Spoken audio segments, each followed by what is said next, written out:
Welcome to the Compact Disasters podcast from compactdisasters.com, the show where we explore natural and human-made disasters from around the world. This is episode 59, the Boxing Day Tsunami of 2004. On the morning of the 26th of December 2004, a day most were recovering from Christmas celebrations, a catastrophic undersea earthquake ripped open the Indian Ocean floor. The quake, later dubbed the 2004 Indian Ocean Earthquake and Tsunami, struck off the west coast of northern Sumatra, Indonesia, around 7:58 local time. Scientists estimated its magnitude at 9.2 to 9.3, making it one of the most powerful earthquakes ever recorded. This enormous seismic event caused an abrupt upward displacement of the seafloor across a fault line stretching roughly 1,300 kilometers, a movement so abrupt that it pushed aside unimaginable volumes of water. Within minutes, the disturbance unleashed a series of tsunami waves that radiated out across the Indian Ocean, racing toward distant shores at jet plane speeds. For many coastal communities, there was virtually no warning. The sea simply vanished first, an eerie deep recession that lasted moments, followed by a sudden wall of water racing inland. For thousands, the first sign of danger was already too late. The tsunami struck within 15 to 30 minutes, along nearby coastlines in Sumatra. The worst devastation occurred in the Indonesian province of Aceh, where waves reached up to 30 meters in height and crashed into densely populated coastal villages. As the tsunami spread, it struck 14 to 18 countries ringing the Indian Ocean: Indonesia, Sri Lanka, India, Thailand, the Maldives, Somalia, Bangladesh, Malaysia, Myanmar, Seychelles, and several East African nations among them. Coastal towns, some thriving fishing villages, others holiday resorts, were engulfed. Wooden homes and concrete buildings, low-lying and exposed, stood no chance. Entire communities were swallowed by powerful, fast-moving water. Boats became battering-ram debris. Cars, trees, bodies, and seawater churned against houses, sweeping them away. In some places, beaches became graveyards. Villages were erased, infrastructure destroyed, and survivors left wandering through ruined streets where water lines marked the tragedy. The scale of destruction varied by region, but the wave often penetrated kilometers inland, with catastrophic effect. The human toll was staggering. Estimates vary, but commonly cited figures place the death toll around 227,000 to 230,000 people, making the Boxing Day Tsunami the deadliest tsunami in recorded history and among the worst natural disasters of the 21st century. In Indonesia alone, the hardest-hit country, deaths and disappearances have been estimated at more than 167,000. Tens of thousands more died or went missing in Sri Lanka, India, Thailand, the Maldives, and other affected nations. In some regions, up to a third of the local population vanished overnight. Women and children bore a disproportionate share of the casualties. In some communities, more than 40,000 more women than men perished. The tsunami also displaced millions. Over 1.7 million people were rendered homeless, with entire towns wiped off the map. Homes, schools, hospitals, fishing fleets, businesses, all gone in an instant. Infrastructure damage across the worst affected regions was vast. Collapsed roads and bridges, destroyed ports, wrecked boats and fishing fleets, ruined farmland, and broken water and electricity networks. The psychological and social trauma was immense. Survivors lost loved ones and entire families vanished. Children were orphaned in droves. Communities, ethnic, religious, cultural, fractured or disappeared entirely. Many survivors described lives never normalizing again. So why was the 2004 tsunami so devastating? Several factors combined to make it lethal.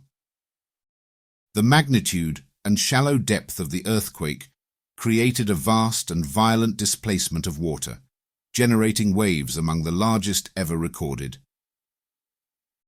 Coastlines around the Indian Ocean lacked both early warning systems and public awareness of tsunami risk. Many residents had no idea what a receding sea meant and instinctively moved toward the shore rather than away from it. The geography of many affected areas, low-lying coastal plains, dense settlement near sea level, and limited natural barriers left communities extremely vulnerable. Many houses and villages hugged the water's edge or lay just a few meters above sea level. The time of year. The disaster occurred during the holiday season, when many people were near beaches, resorts, or traveling, increasing the number of people exposed and vulnerable, including tourists from many countries. Fragile infrastructure. In many villages and poorer regions, buildings were weak, boats were small or poorly secured, fishing fleets and livelihoods depended heavily on the very coast that was destroyed. This combination, unprecedented natural force meeting human vulnerability, turned a geological event into a human tragedy of epic proportions. Within hours of the news spreading, the world mobilized. Governments, NGOs, aid agencies, and individuals launched what would become one of the largest humanitarian relief efforts in history. Food, water, shelter, medical aid, and emergency teams poured into the worst-hit zones from around the globe. In Indonesia, Sri Lanka, Thailand, the Maldives, and elsewhere, rescue operations were hampered by devastated roads, collapsed port infrastructure, and widespread destruction of communication networks. But nonetheless, thousands were saved.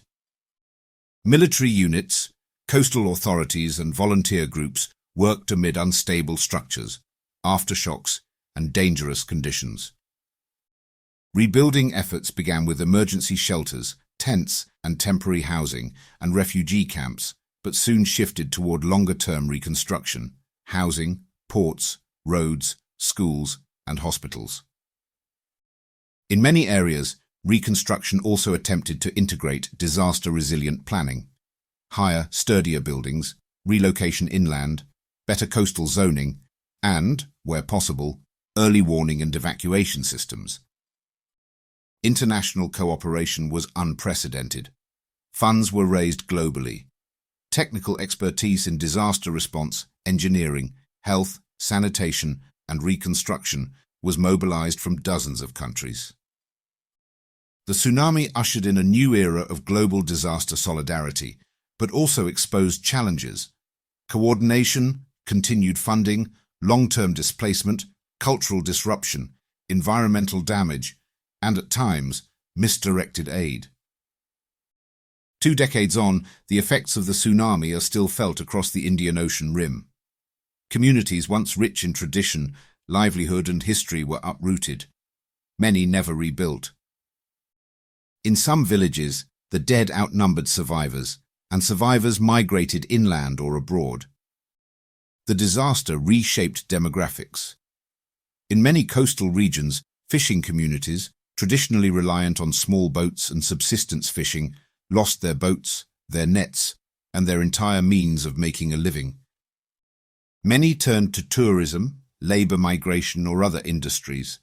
Others remained in temporary shelters for years. Some have never returned home. Psychological trauma, loss of heritage, and cultural dislocation became lasting scars. Hundreds of thousands lived with what aid agencies call disaster grief, long-term mental health burdens from witnessing death, loss of loved ones, and destruction of homes and identity. In environmental terms, the tsunami damaged coastal ecosystems. Coral reefs, mangroves, and coastal forests, natural barriers that once protected communities, were destroyed or severely degraded. Rebuilding sometimes ignores environmental balance in the rush to restore housing and livelihoods. On a political level, the tsunami influenced national and international policy.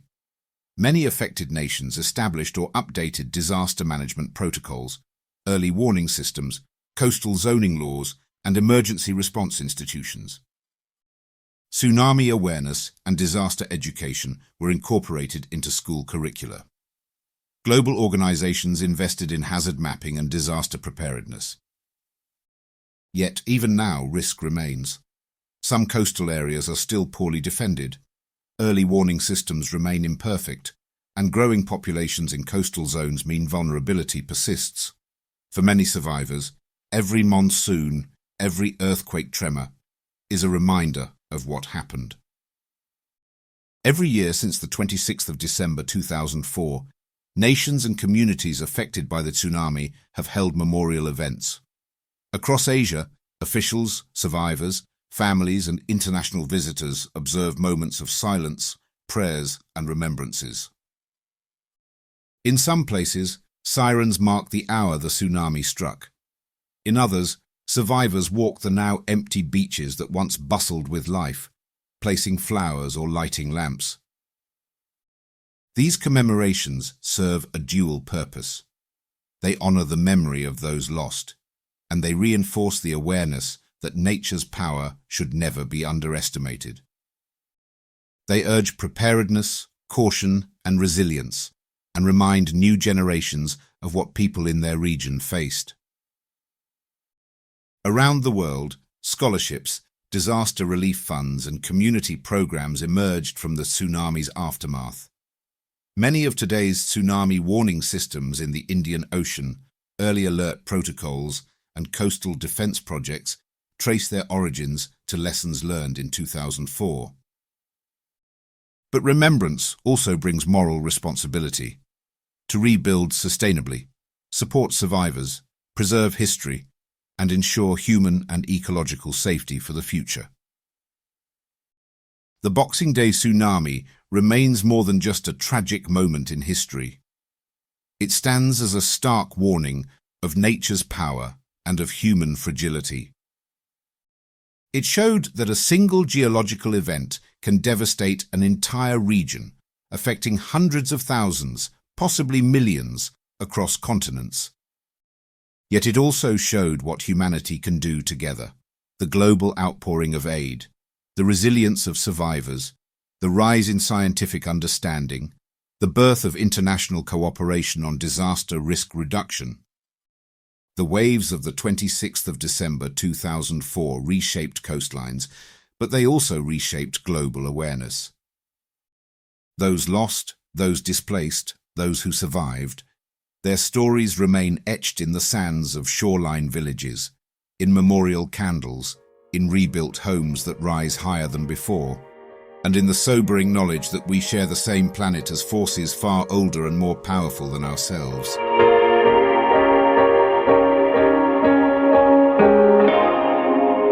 I hope you enjoyed that episode of the Compact Disasters podcast from compactdisasters.com. If you did, why not leave us a review wherever you get your podcasts? And while you're there, don't forget to subscribe so you don't miss any future episodes. If you would like to support us more directly, please consider buying us a coffee.